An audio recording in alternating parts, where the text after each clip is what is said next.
Chicago. Come on back to the front of the congregation.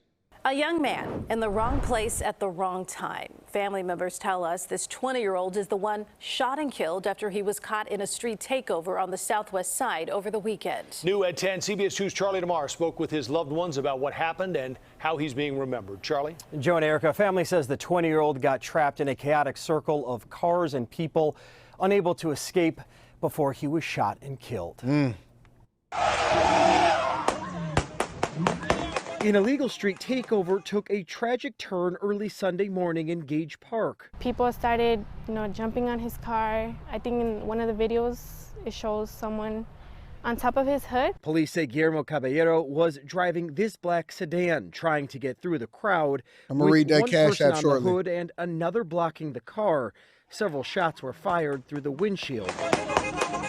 He was 20 years old. I'm angry, sad. They said that he took 2 gunshot wounds to the face, 1 in the chest and 1 in the arm. Younger sister Estrella Caballero says her brother was at a friend's house and on his way home when he came across the takeover, described as kind, funny, and the life of the party. He loved to sing when we had our little gatherings here. He, grabbed the mic. He would not let go of that mic. Back at the intersection, the burned rubber, a reminder of the deadly recklessness. It was definitely a wrong place, wrong time. Caballero's family not only calling for accountability, but also an end to illegal car meetups. We're trying to, bring more awareness to street takeovers. You think more should be done to shut these down? I definitely think more should be done to stop this. And so far, no arrests have been made. Chicago police asking for help. They're looking for any additional pictures or video that may help them identify the shooters. And the family has set up a fundraiser to help them with funeral costs. We are live. Imagine trying to get home from your friend's house. You turn down the wrong street, and then next thing you know, you in an illegal street takeover where there's a whole lot of stolen cars, chaos, neighbors being terrorized, people running around with guns, and then you take 2 bullets to the face because you're trying to get up out of there. It's always the innocent people that get killed. You know that, right? It's never the criminals. It's never the people that is perpetuating the violence. It's never the ones that's doing the break-ins, all of that. Worst case scenario, a lot of times, those guys wind up getting caught later on by continuing to perpetuate crime. But it's always them that live to see another day, and they may do 3 hots in a cot, and they're going to die of old age at 90 years old in prison once they do 10 other crimes that's perpetuated against the community. It's never the people that just, you can't just get home. It's always the criminals that survive. So, yeah, man, the street takeovers that's happening everywhere, including Chicago and Oakland and, the Bay Area and San Francisco and all of that stuff. And that's a very unfortunate story. In addition to that, a violent armed robbery in Chicago just the other night was caught on camera. Take a look. That's right, and it's the aggressiveness of these armed robberies that the employees tell me shocked them the most. We know of at least 3 shops across the city that were robbed last night, and we have to warn you about the surveillance video you're about to see from one of those incidents. It's quite violent. The same liquor store has been robbed at least 4 times this year in Chicago's Back of the Yards neighborhood. Surveillance video caught one of these armed robberies just before 10 p.m. last night at Buchanan's Liquor on 47th Street. We've blurred the victims' faces as you see 3 masked men charge into the store. The first thing he did when he walked into the store is he hit him with the hammer. He pistol whipped him as soon as he got into the store, and the dude just fell over. Literally, the first thing that they didn't go in and say, hey, let me get your wallet, or this is a robbery or whatever. As soon as my man walked into the store, and this is why y'all got to be careful, because they tell us not to stereotype. They tell us not to pay attention to our surroundings. They tell us diversity, equity, and inclusion. They tell us that, everybody is safe. It don't matter what you look like. Hey, even if they got a Pooh Shiesty mask on and a hood on, you can't do that because that's racism. You can forget it, bro. You got a store. Hey, we don't like the fact that we got up all of this plexiglass. And, why y'all always putting up plexiglass in the hood? Why y'all always stereotyping us? The first thing that my man did when he walked into the store, look at him. So it's going to be right there on the left. Victims' faces as they just walking in. And then my man in the gray shirt, the first thing my man going to do, he went for the one guy, and then the other guy went for the dude in the gray shirt. And the first thing he did was hit him in the head with the gun and knocked him down. 3 masked Bam. men charge into the store. The robbers immediately hit 2 of the customers with their guns. Pistol whip both of them. And first he hit him in the head with the gun. They knocked out. They laid on the floor, and then they started pointing the pistol in their face. Yo, these is monsters, bro. These are not large gatherings. These are not troubled youth. This is not a mental health issue. These are monsters. These are dudes that are conditioned to kill, conditioned to go in, hit you in the head with the butt of the gun, possibly will shoot you just to make sure there ain't no witnesses. They've been conditioned with the music. They've been conditioned with their culture. They see it every day. They ready for war, and you are the victim. The more vulnerable you are, the more likely you are to be the sufferer of what's going on in these communities. Pushing them to the ground. VMS responding over to Buchanan's said a male in the store was hit in the head and he's bleeding. The video then shows the 3 suspects quickly work their way around the store, demanding the clerks to hand over the cash for a from few the dollars. register. The offenders spend several minutes inside while the 2 injured customers remain on the ground. The store clerk was too shaken to talk to us on camera about the incident, but says it's frustrating with how often this keeps happening. What's that address again? I think that's the one that's been hit a few times. Yeah, it's Buchanan's again. Police also responded to another incident just after 10 p.m. in Pilsen on 18th Street.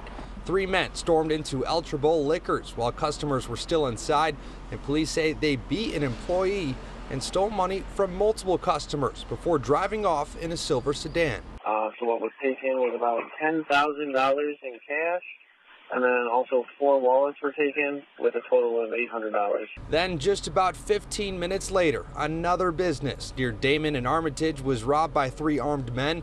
Police say money was stolen from the cash register, and the suspects got away in a light-colored sedan, but no one was hurt. Of course, police ain't never gonna find them. Ain't know nothing. Don't nobody know nothing. Nothing. Nobody knows anything. They running around. They hitting multiple different stores. I don't know if y'all old enough to have watched Juice. If y'all ever watched Juice, Juice with Tupac and Omar Epps and Steel and all of them, Rodamez and all of that stuff. That's literally what you see here. Is that the crime starts first is nervousness. First they're gonna do it one time, then they get away with it, and then they get more brazen and they get more aggressive with it, and it just continues to progress. So that's what's happening over in that hood. And then last but not least, New York is saying that they're cracking down on retail theft. Major cities across the U.S. have been battling an expensive problem for the last several years: organized retail theft. In 2022 alone, the losses added up to more than $100 billion. Well, now New York City is cracking down on these operations that buy stolen goods in bulk and then resell it for a huge profit. Here's CBS's Lilia Luciano. We've all seen the videos, flash mobs and smash and grabs targeting popular chain stores. Now police say some of those thefts could be fueling organized retail crime. They were doing this to make money. Manhattan District Attorney Alvin Bragg announced recovering $1 million in stolen goods headed for resale. We found hundreds of boxes of stolen items ranging from designer purses, electronic devices, over-the-counter medications. It's called fencing. The people behind fencing operations often use individual shoplifters to steal goods from your local Duane Reade, your bodega, your convenience store. From there, the goods are brought to the fencers, who boost their bottom line by reselling them. A similar operation shut down in Los Angeles. Police found hundreds of thousands of dollars in stolen items believed to be from Target, CVS, and Walmart. Los Angeles, San Francisco, Oakland, Houston, and New York are the most impacted by organized retail crime. Recently, Nora spoke with the CEO of CVS Health, Karen Lynch, about the problem. I remember back in the day, the really expensive stuff would be under lock and key. I get that. But now it's like shampoo and toothpaste. Why? Because they're coming in and they're just ripping through like the entire counter. And so we're trying to keep things safe. The New York DA said today that more than $200,000 from that $1 million bus were goods that were stolen from Macy's alone. And experts say that this type of crime doesn't only impact what consumers could end up paying, but also jobs, because many of these retailers end up shutting down stores. So New York City is getting tougher on crime. Chicago, they still having shootouts, so nothing has changed. I'm not sure if New York City is getting tougher on crime. I just think that if somebody snitched, somebody got caught, somebody snitched, and then they busted the operation. And like somebody said inside of the chat, fencing is as old as time, but this shouldn't be happening in the United States of America in the modern world. Like we've progressed to the point to where we got so much technology. We got AI. I mean, look, I looked at a piece of software today where I was talking to my editor, right? And, you know, a person that be editing a lot of my interviews and stuff like that. And I sent them a clip, and the AI basically breaks down the camera angles to where you don't have to go through and be able to, you know, switch between the camera angles while the different conversations is happening. It does it automatically. And my editor was looking at me like, am I going to be out of a job? And I said, nah, we're just going to make your job easier. And so this will allow for us to be able to ramp up production in other spaces, and I'll be able to utilize you in other spaces. But we got so much technology today, and we can't stop retail theft. We still, in 2024, as of the recording of this, as of the live streaming of this, we can't stop retail theft in 2024. We can do anything. I mean, there's robots that's able to identify if you say, hey, give me something to eat, and they can differentiate between, you know, what the different foods are. But we can't stop retail theft.